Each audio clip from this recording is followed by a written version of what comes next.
Once upon a time, there roamed a creature that was part machine, part human, and part dragon. It ranged from Norway to South Africa, and from Plymouth to Beijing. It was the crowning achievement of the industrial age and caused profound changes in the way people lived and how the land was settled. Because of it, cities prospered, farms and industries found markets beyond their home turf, and a new type of citizen, the commuter, was born.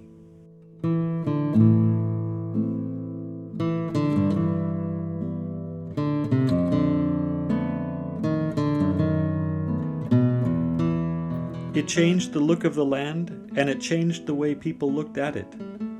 Impenetrable forests and untraversed plains became backdrops to an adventure that even an armchair traveler could enjoy.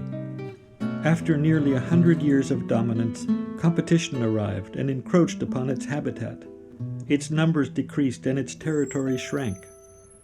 As extinction progressed, society was affected in a myriad of ways. Occupations, lifestyles, and even small villages began to disappear. And the ripples of change spread out across the land.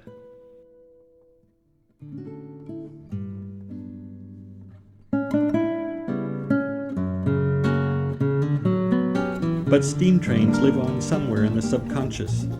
Even the child who has never actually seen a real steam engine seems instinctively to know what one is and to identify with it, as if it were somehow alive.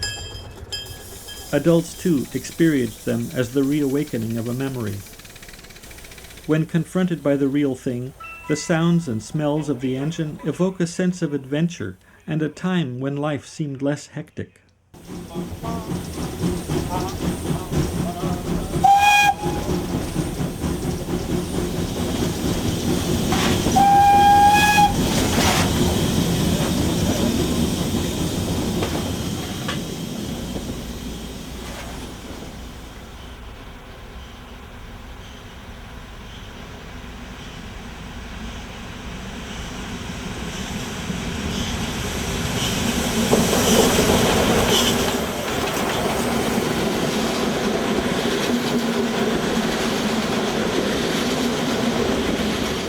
This is the home of the last regularly scheduled steam rail service in Europe, and one of the very few left in the world.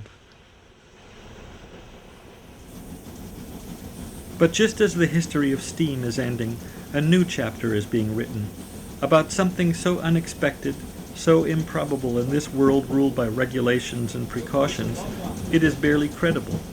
But thanks to the collaboration between two English brothers and the cargo division of the Polish National Railways, a program has been set up where visitors can learn to operate this last surviving service under the supervision of qualified engineers.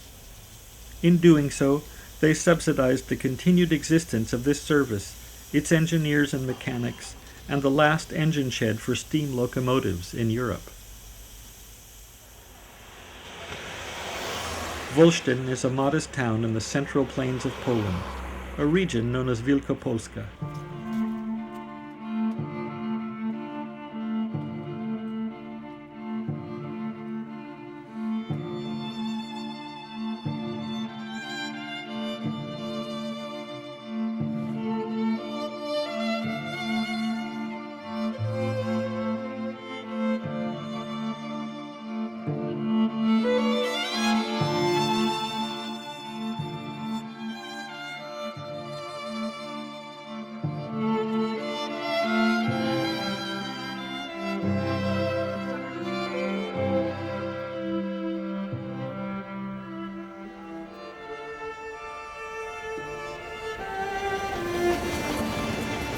Life here is straightforward, the economy built upon agriculture and light industry, from the turn of the century right through to today. Before the Industrial Revolution, this would have been a typical homestead found all across Europe, but mass production and mass transport shifted the social center of gravity away from these farms and into the cities.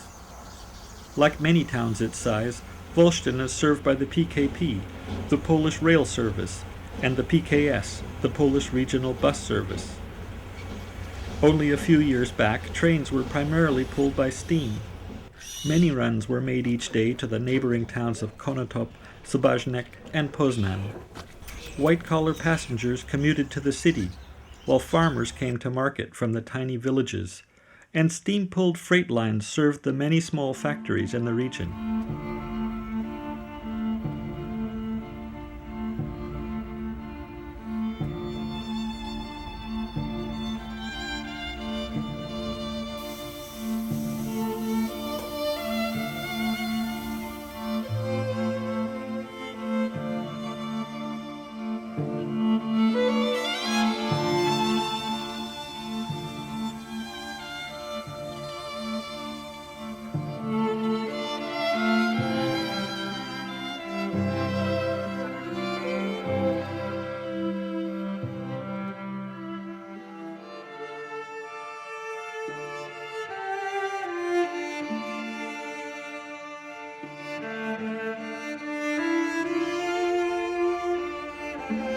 In earlier days, the engineers and maintenance crews who worked out of this engine shed were more important members of society, especially so during the Soviet era, when those in heavy industry held an exalted position. What we find now is a unique project designed to keep alive not only a technology, but a culture of life, of friendship, and a clock that seems to run more slowly. It keeps the drivers and engineers in charge of this last surviving service, while they get a chance to pass on their knowledge and experience.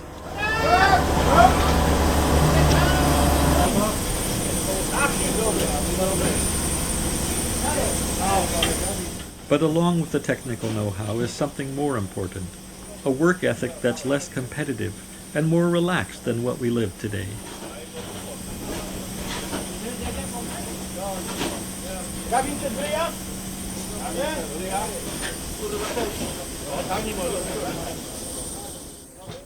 "200 drivers, firemen, and machinists dressed and showered here after working on the railway.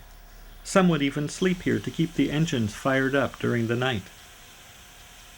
But steam-powered transport is dying and may shortly be gone for good. Now there are only about 11 professional drivers and firemen left. Well, it's very simple, really. I've always been involved with steam preservation in Britain ever since I was at school, some 1977, some, let's say now, getting on towards 30 years ago. And within the last 5 years, I've taken more of an interest on overseas steam, simply because in Britain we've closed our steam depots and done away with our steam locos for 40 odd years now. And there's only museum steam, as we'd call it. As good as it is, nevertheless, it's not mainline. And someone said to me, come to Poland, a country I'd never ever considered before, and believe it or not, you can actually go out there and fire and drive under instruction mainline steam locomotives on everyday passenger service. Well, an offer like that just had to be taken up. And quite frankly, I read the literature, liked what I saw, arrived on a flight in Berlin, called a train out to a little remote station called Subaznek, was met by a non-English speaking Polish person in a very tatty larder, rushed off to this magnificent place, Wolsztyn, and the rest, they say, is steam history.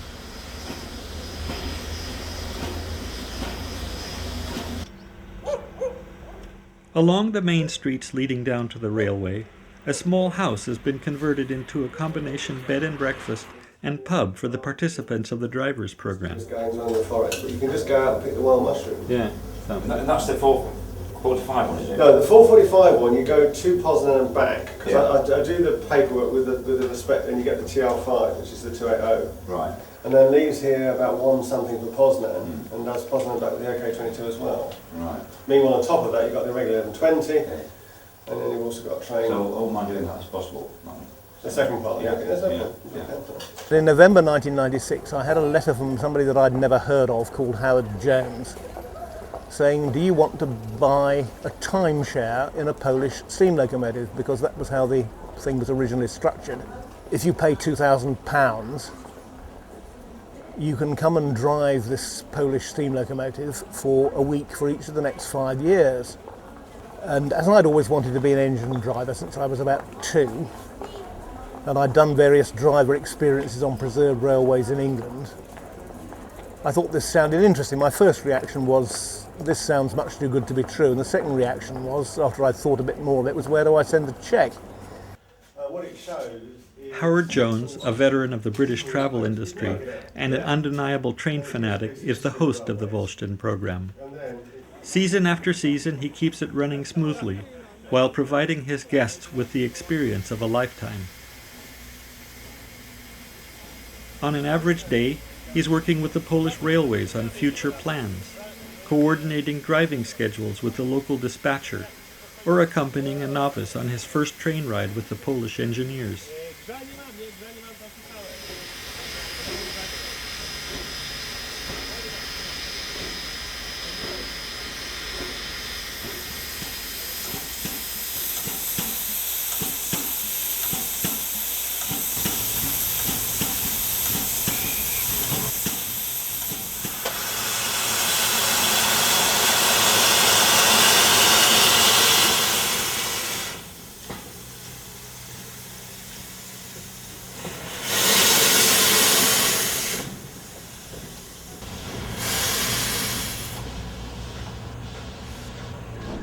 Getting onto the steam engine, onto the footplate for the first time was quite an experience. Didn't know quite where to stand or what to do, but Howard was there, and you know, after getting the train away from the station safely, he showed me the controls, and it turned out to be not quite as daunting as it initially looks. You look at all these dials and you see the steam coming from everywhere, and you think, how on earth do they know what to do? But you just do one thing at a time, and you're told exactly when. The doing it is fine, but when you do it is a complete mystery to me, and it remains a mystery 5 days later. The other thing was that it was pitch black, there was fog, and there was a huge amount of steam around the cab, and you just didn't have a clue where you were. I don't know how the train drivers can actually see the signs they need to see, or see a car stalled on the level crossing or anything like that. So I asked Janusz once, how do you manage to know where you are in fog? And how do you find the platforms in fog? And he said, you just put the brake on, and where the train stops, there's the cross at the end of the platform where you have to stop, which I thought nicely encapsulated the difference between the gentlemen and the players. And they know where they are to within 50 metres, day or night, without looking out of the cab window. the perfect stop with a brake is one application, not on a bit more on it, just one application, and then take it off when you do about 5 miles an hour. Perfectly smooth stop. And I'm with Marek and Stanislaw and this girl. And first station, I said, right, put the brake on now, put it in, hold it, lap. And we're coming to the station perfectly. And just before I said, take it off, and we stop 6 inches from the cross, one application, first station. I don't think I've done that with anybody first day, first time, one application. Perfect. I don't always do it myself, you know what I mean, because you're getting used to the stuff. Second station, the same thing. Third station, and Marek's looking at me, it was just like, we don't do it 1 out of 1. What is a steam locomotive? It's one of the simplest systems of propulsion that man has devised. You boil water, or having a fire underneath, creating steam, steam driving a piston rod, creating motion. Very simplistic, actually very economical in its performance. Around the cab of the locomotive, firstly over in the driver's position, you have the regulator. The regulator itself allows steam into the pistons, therefore actually making the motion go forward. Shutting the regulator off cuts the steam off. Opening the regulator obviously increases the steam pressure, increases the movement. Here we have the reverser.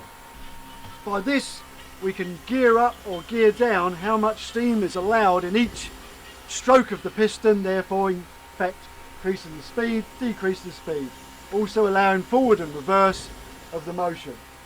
Over here, 2 types of brake. Having got the locomotive going, we've got to stop it.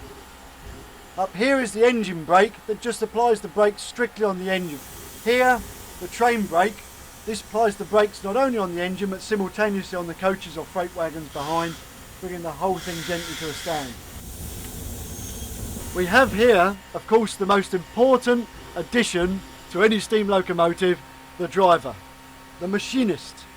This is Andrzej. Pan Jacques. Dzień dobry, Andrzej. Dzień dobry. Dobry Paul. Without him, nothing could happen. A highly skilled technician at the pinnacle of his career. Coming round to the centre of the locomotive, we have what sets it all going, the fire. Several tons of coal thrown in the fire over, say, 100 miles journey, creating intense heat. Here we have a fine Polish fireman, Eric Tomiak. Dzień dobry, Eric. Dzień dobry, Dzień Paul. dobry, Paul. Eric, strong of arm, strong of back, and nimble. Oh yes, this is the man that's having to do the effort. Throwing several tons of coal over the 100-mile round trip into that boiler, just when it's needed, creating the combustion perfectly so it has the maximum amount of steam available for the driver's use. People think it's just a question of throwing coal willy-nilly into a boiler, into a hole, like you'd throw it on a grate at home. Not so. With a railway locomotive, it has to be very carefully placed in the correct part of the firebox to create good combustion. If you just threw it in willy-nilly, it would stifle the fire. To keep the vapours going up the chimney when the locomotive is stationary, we have the blower. Now this, when you apply it on, puts a jet of steam up the chimney, creating a draft, drawing the gases that way. What could happen potentially if you open the door without the blower on is the vapour and the gases at the top of the fire that come back out and ignite and create a blowback in the cab. Highly dangerous, if not lethal, for the crew. Final in the arsenal of equipment on board this classic locomotive is this little schoolboy's dream. The thing everybody hears across the pastures, across the fields, what everybody wants to do, which is the whistle.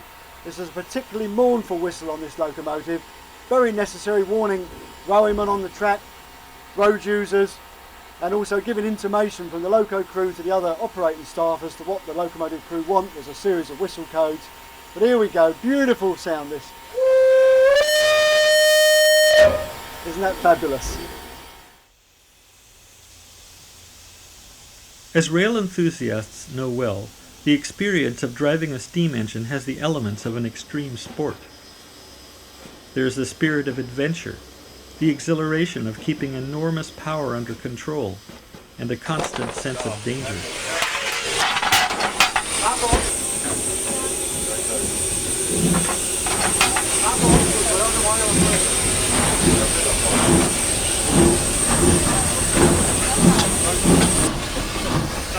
Oh, well done, top man.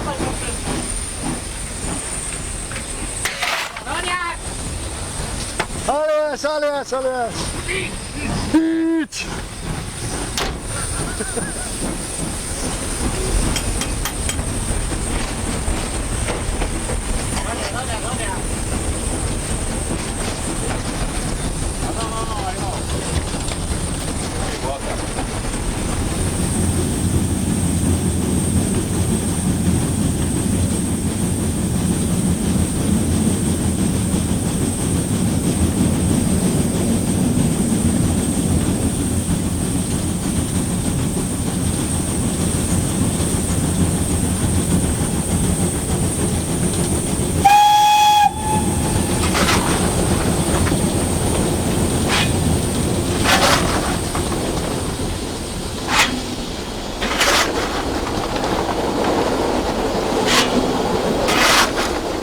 A steam locomotive is basically an unstable system, teetering between runaway pressures and being unable to move at all. But a mid-century steam engine is not equipped with advanced sensing devices and safety features. You have a water gauge, a pressure gauge, a relief valve here and there, and that's it. Even a working light fixture in the cab can be quite a luxury. But at the same time, in spite of the excitement and potential hazards, inside the cabin of a Polish steam engine reigns a kind of calm, a sense of well-being and permanence.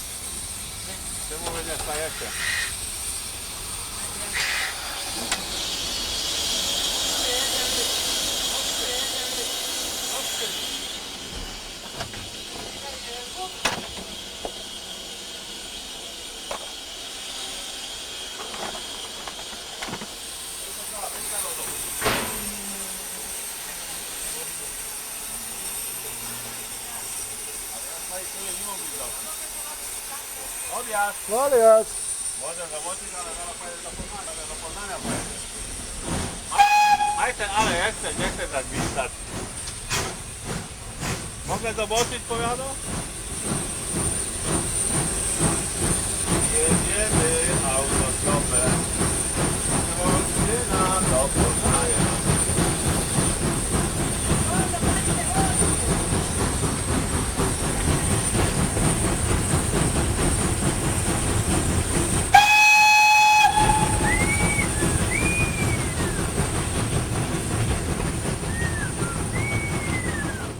experience of it, I suppose it's rather like sex actually, that you read the books about it before you try it. And you know, you don't know what you're doing the first time, then it gets better with practice. The worst thing is people who are too slow to react, because there is a schedule to keep to, and when they say odyazd, departure, you've got to get a move on and get the regulator open. And people who dither about with it, it means that the train is going to lose time. The drivers are enormously patient with all these people who have not necessarily ever had anything to do with a steam locomotive before. As I said, I've done driver experiences in England, and you get people who drive on preserved railways in England. Some of the people who drive on preserved railways crack up because they can't stand all this hurtling around tender first in the dark. They're used only to trundling around at a maximum of 25 miles an hour in daylight, and they find it too stressful, this in the dark. But I say the drivers are enormously patient with the students. We had a boy who was somewhat physically handicapped who came, and they helped him to do what he could. And if he couldn't do it, they did it for him. Like sometimes people who are entirely in possession of their physical faculties can't open the regulators. It's partly a matter of strength and partly a matter of knack. And if you can't open the regulator, they've got to do it for you. The same way as the reverser sometimes needs the strength of 10 men to operate it. Don't forget that the Polish public rely on these trains as a normal mass means of transport from A to B. These trains aren't here as some kind of heritage special. There's just every day, whether there's anybody internationally here or not, these drivers, the shed staff, the engineers who maintain the engines, they get on with it day in, day out. Wet, rain, shine, doesn't matter, snow, -12, they get the passengers to their place of work in the major cities every day of the week. So far from being, shall we say, museum status or boutique drivers, in fact they're very much part of the culture, the core of the public transport of Poland.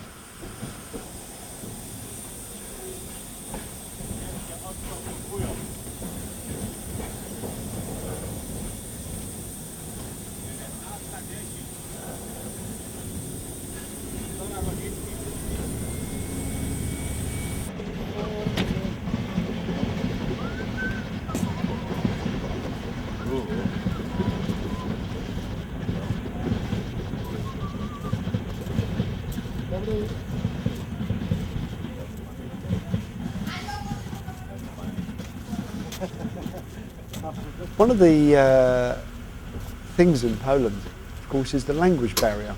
So it can make bonding with Polish crews and the Polish staff a little tricky.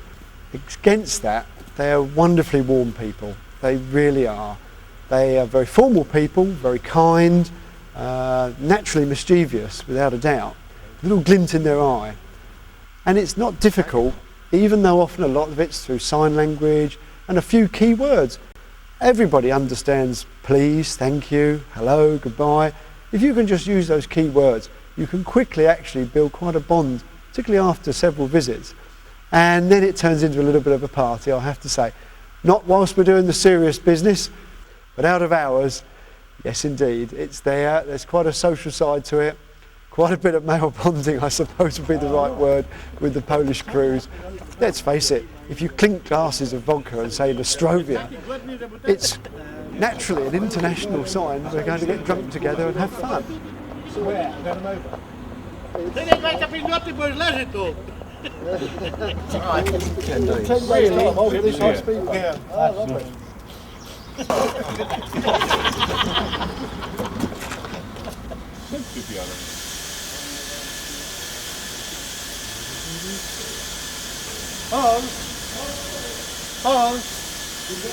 Paul. No problema. Ni problema.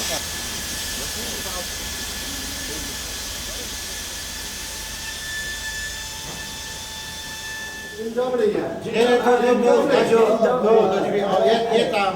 Piwo, ja. Okej, tak. No problem. We're not having full vodkas as well. Oh yeah. No, I'm not. No, I don't want to. No, you're not. No, this will be for the boys. This will be. No.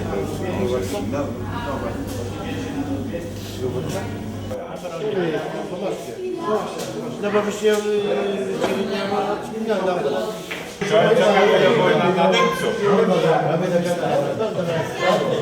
There's a saying certainly that you should never ever try to outdrink a pole, and I've made the error more than once.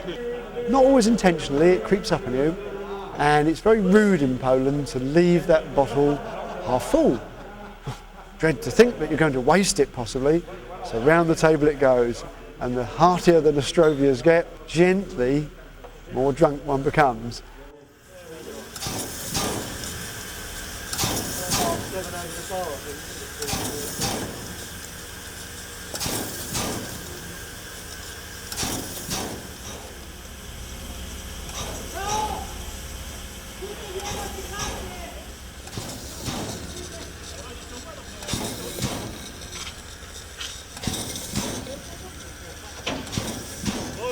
Banding is 1 minute.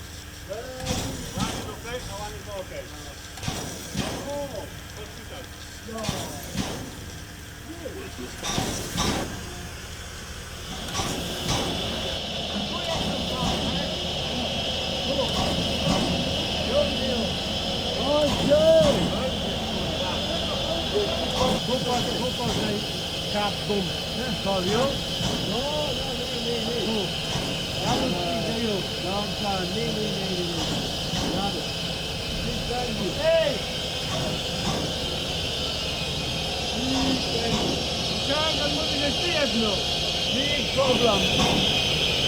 On mówi, że chciał jedną.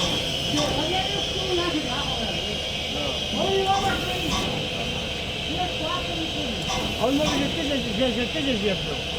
Który? Ty ją? Nie. 50. I skąd? Tak? Zlat.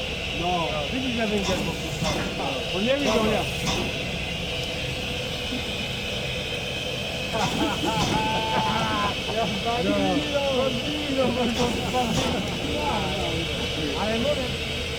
But there's other Andre stories. Andre and I driving to Spoljnik, and just after Belenchin station, there's a little house in a clearing which has got a retired railway driver in, and it was not unusual to set a shovelful of coal off as you went past. Well, this particular summer we had some rather large lumps of coal, so Andre would normally prepare a big lump of coal and kick it off as we went past. Well, this is no word of a lie. We were hammering up there, a little bit fast, admittedly, and Andre got this lump of coal, and as soon as it left the footplate, you could tell where it was going. There was 4 bounces like the dam busters and demolished the plastic greenhouse. Ja się bardzo dziwię i podziwiam ich, że oni w ogóle tu przyjeżdżają, że są takimi hobbystami, bo moja żona to by mnie wykreśliła z rodziny, rozwód i koniec, bo nie mogę tego pojąć, że tak oni są zafascynowani tym parowozem, tą pracą, za to jeszcze pieniądze płacą, żeby do pieca wrzucić, żeby tam troszeczkę się sobie pokierować, nie wiem, podziwiam ich bardzo, że no to są hobbyści. Ja się staram z nimi naprawdę współpracować. Może niektórym tam przeszkadzają, a mi akurat nie przeszkadzają, bo ja lubię dużo żartować, się wygłupiać i rozweselam ich. Żeby oni byli z tego tygodnia, który tu przebywają, żeby byli zadowoleni, żeby na następny rok znowu przyjechać. To jest po prostu taka współpraca, że no, muszą być zadowoleni. Nieraz nawet im biorę sobie trochę więcej śniadania, im robię śniadanie, tam breakfast, soswicz, podgrzeję kiełbasę, nie, żeby byli bardzo zadowoleni i oni lubią ze mną jeździć. Z niektórymi tam moimi kolegami nie lubią jeździć, bo sobie nie mają humoru, mina taka jakaś żedła, tam wyzywa go jeszcze, a ja jestem bardzo z nich zadowolony. Oczywiście są niektórzy Anglicy, że chce go rozweselić, ale nie idzie. No nie idzie, no to już jest jego problem, nie mój. Tylko mówię jeszcze raz, bardzo ich podziwiam, że są takimi hobbystami, bo u nas tu w Polsce rzadko którego tak będzie spotkać. Są też, nie mówię są też, ale już rzadko, a tam jest bardzo dużo takich hobbystów. Dzisiaj do pieca nie umiekłeś, za 3 dni to się podszkoli, już mu idzie to lepiej. Przyjedzie następny raz, idzie mu to jeszcze lepiej. Tylko żeby jak najczęściej przyjeżdżali, bo to jest moja praca, z tego przynajmniej ja uczę mnie rodzinę, mam pracę, on jest zadowolony, ja jestem zadowolony.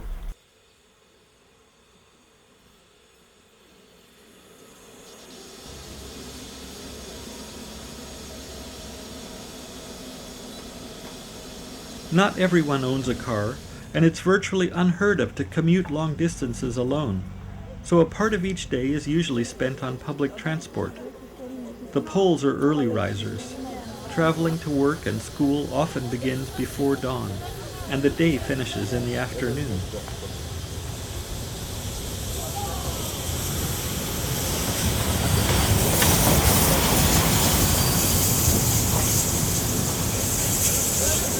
The train carriage is both a public and private place. It's somewhere to meet new friends, or a warm spot to catch a nap. And time spent in the close quarters of public transport, even if it's uncomfortable, just helps people learn to accommodate each other better. It's one of the basic signs of a civilization.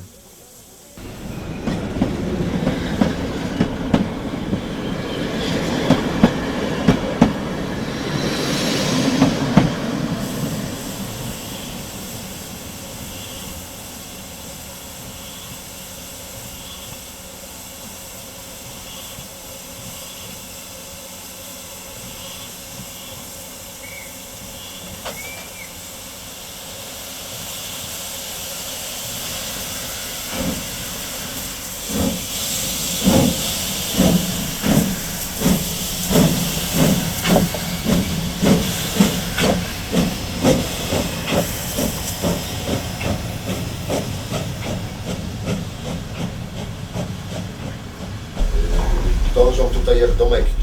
Należy powiedzieć, że jest to ostatnia czynna parowozownia w Europie z planowym ruchem pociągów prowadzonych parowozami. Tak, to jest wszędzie I zareklamowane. najprościej poetycko można powiedzieć, że nie ma po prostu nic piękniejszego.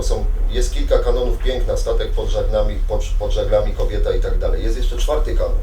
Nie ma nic piękniejszego niż to, gdy całym sobą czujesz równy rytm pracy maszyny, z tyłu pióropusz dymu okrywa długi sznur wagonów, a przed tobą 2 lśniące wstęgi aż po horyzont. Trzeba być jednym z takich hobbystów, żeby rozumieć, co oni czują i po co przyjeżdżają tutaj, żeby posmakować tej pary, zapachu smaru, oleju. No, pewien romantyzm w tym tkwi, kolei, dalekich podróży, atmosfera dworców, powitań, pożegnań, wszystkiego tego, co się wiąże z podróżami i z tym czymś, co można nazwać wehikułem czasu. Wehikułem czasu, ponieważ minął już czas parowozów. A tutaj ten czas jakby się zatrzymał. Uwaga, zaraz wasze rowery musicie zaraz zabrać, bo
Poland today reflects a legacy of experiences that have affected each generation in its own way.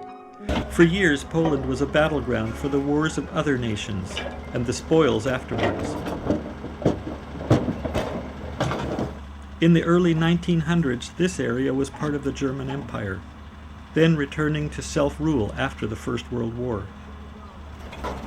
In the 30s, as the Nazi movement gained momentum, came the total destruction of the Jewish and Gypsy populations that had constituted over 30% of Polish citizens. With the end of the Second World War came Soviet domination that broke down traditional bonds and created new and oppressive social structures. But it did leave behind a tenacity, an inventiveness, and a heightened respect for labor. It helped create the icon of the industrial worker, keeping the wheels of the world turning through sweat and bravery.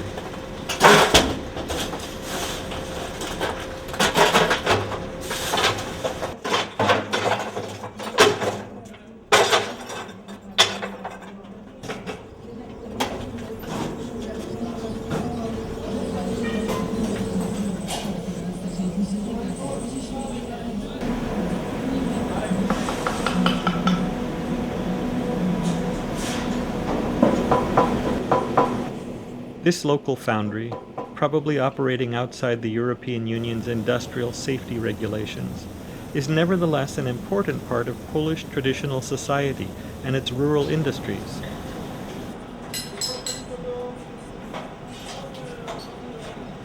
Like the steam railway, this too will probably not survive, and when it goes, jobs, skills, and its culture will migrate elsewhere.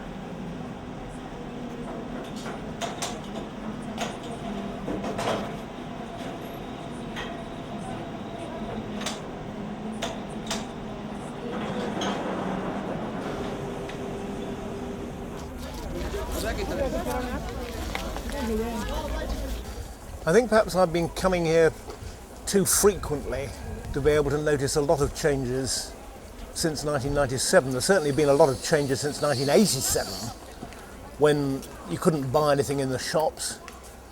Sometimes the hotels had run out of beer. The physical environment in Wolsztyn is changing more quickly in the last year. There seems to be a lot of money about, a lot of new houses being built, a lot of new cars. But if you ask them, they say that there's no work in Poland. Polska jest w Unii Europejskiej od Poland has been in the EU about a year now, which is not all that long, and during that time there have certainly been many new things. But in my opinion, the majority of it is positive. But if we're talking about threats, many young Poles leave the country in search of work. They're definitely well educated and earning their daily bread abroad. But since the EU allows free movement, it was always expected that people would move away to look for better opportunities. W poszukiwaniu pracy wielu ludzi wyjedzie i opuści Polskę.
Na pewno nasza parowozownia, działalność tych parowozów to jest fascynacja.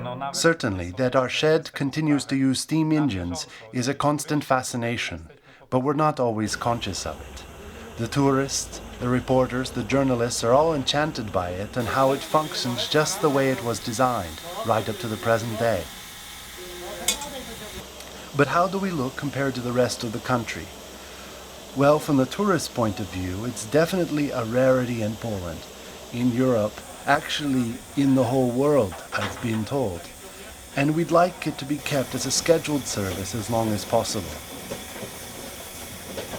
It's difficult to say, but I don't think it hits everyone here that this is really the only one left. Local interest is really limited, and especially here in Wolsztyn. For the average person, it makes no difference whether it is steam, diesel or electric, because he sees them all the time. Parowóz, czy to jedzie lokomotywa spalinowa, czy elektryczna, no bo on to na bieżąco widzi.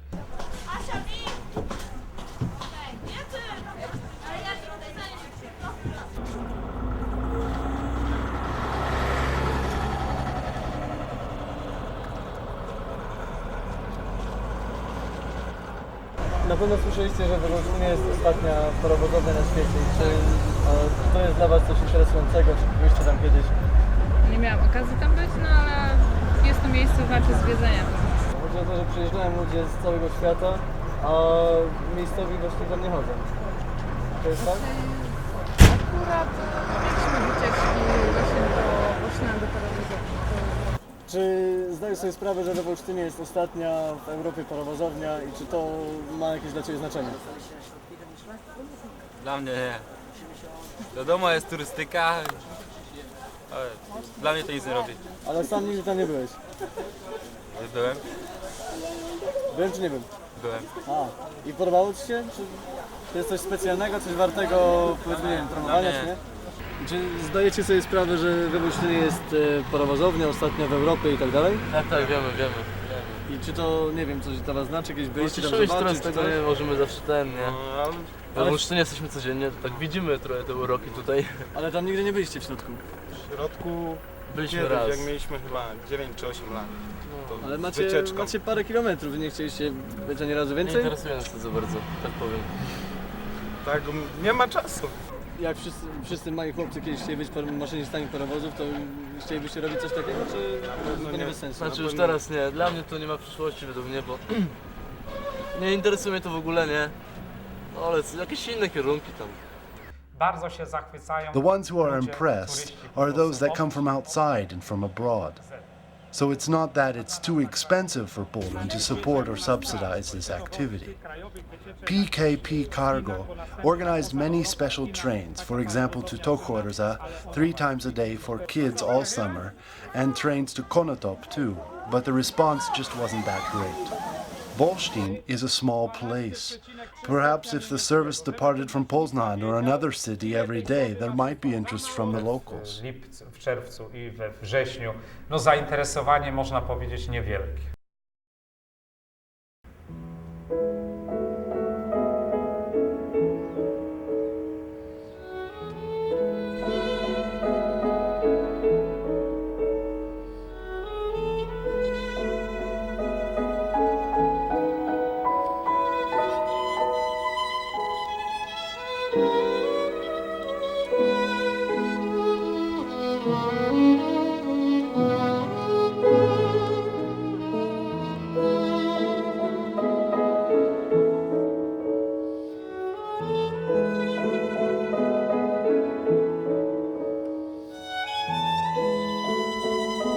In the fall, when the ground is still warm and the rains begin, there is a traditional excursion that takes Wolsztyners to a local forest to look for mushrooms.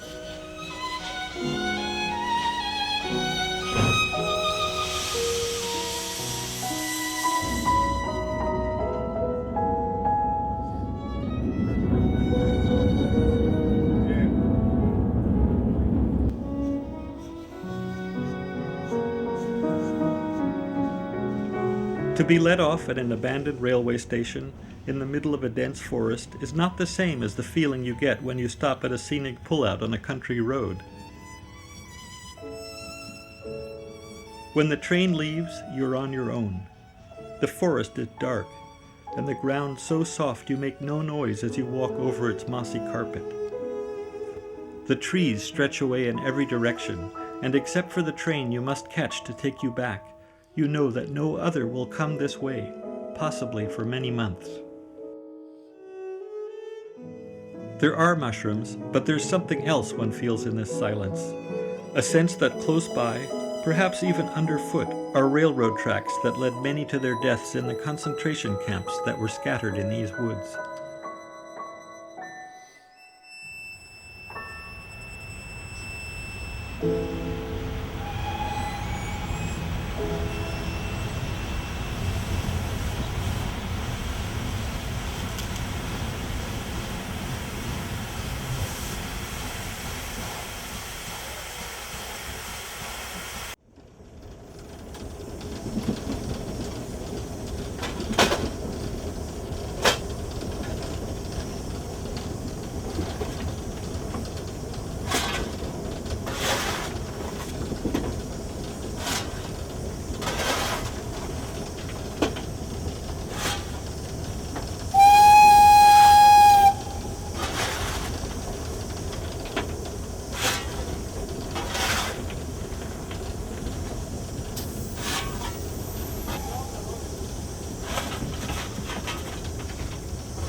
I've had an absolute magic week. I didn't know what to expect. Probably today sort of sums it up. It's about being 5 minutes down halfway into the journey. It's raining, the rails are wet, the wheels are slipping, and you still make that time up and come in on time. It's the buzz you get out of actually achieving something like that. And you get all mucky, and it's a legal way of getting dirty, which is, you know, every kid's dream.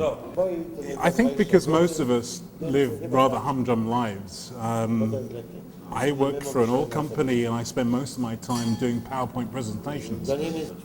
But deep down in my heart, I'm not the corporate bullshitter. I'm an ordinary human being that loves people. And this is what this week's all about. It's about working and living with people and doing what they do. Because these guys are fantastic. I can't do what they do. I'm still learning. Every time I go out, I learn. And you just appreciate that. It's fun. Nobody cares a shit about what you do at home. What you do is what you do on the footplate, how you shovel the coal and how you control the regulator. On the first day I went out on the Monday, Peter was the fireman. And Howard said to me, he said, okay, you're a fireman, yep. So he said to Peter, Johnny's a fireman. And Peter said, we'll see. And that was the best thing, because he wanted to judge you on what you can do, not what you say. So it's about doing it. And that's part of the fun of this.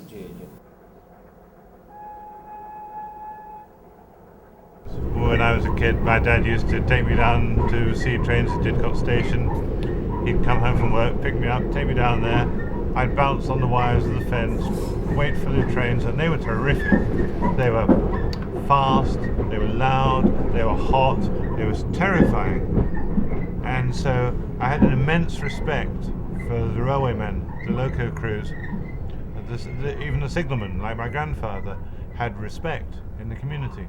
Now it's a chance to find out what life was really like in those days, travelling on real trains, real schedules, not made-up preservation lines, but the real work with real people and real deadlines, real engines, real maintenance problems. It's an incredible experience. I think the world owes more to Howard than it realises. We've seen the end of steam. Steam's been the propulsive power behind the Industrial Revolution, and things which have grown up with steam have been terribly, terribly powerful. Ships, trains, even cars for a while, and that age has passed for practical purposes. However, Howard has kept steam alive in Western Europe and very possibly in the world, and I think we owe him an incredible amount. So, since I was that high, I wanted to be a driver of steam locomotives. And only Howard is in a position to make it come true. And I think a lot of people are in a similar position, think the same sort of thing as I do. It's very enjoyable, but terrifying. It gets less terrifying the more you do it. Terrific feeling of satisfaction. If everything's gone right, if the driving has you've not made any obvious ghastly mistakes, the crew have obviously been enjoying themselves as well. If you've fought with the brute and beaten it without making too much smoke and without throwing too many shovelfuls of coal onto the cab floor, That's a very satisfying feeling too.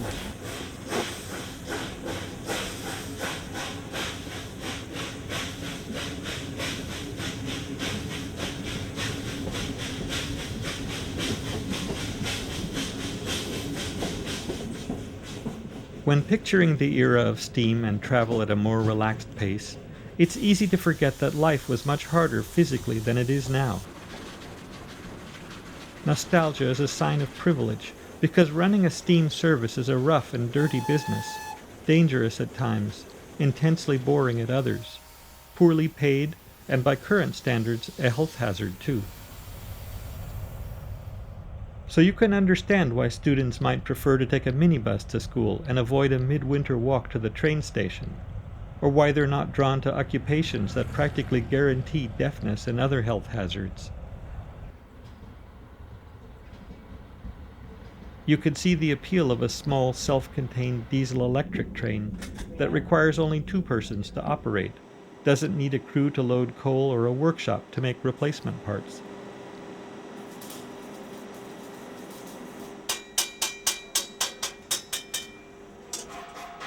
But the engineers and staff who love this work must find it hard to watch their dominion fade and be diluted gradually by tourism. A world without steam is like a world without the panda or the whale. Every participant in the Wolsztyn Experience has probably felt the same sense of loss.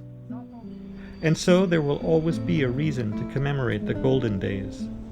Looked at from the past, trains represented a terrifying future. But from our vantage point, they symbolize a period when one had time to be conscious of time. These trains and the ways of the people who keep them moving are a treasure that we must preserve.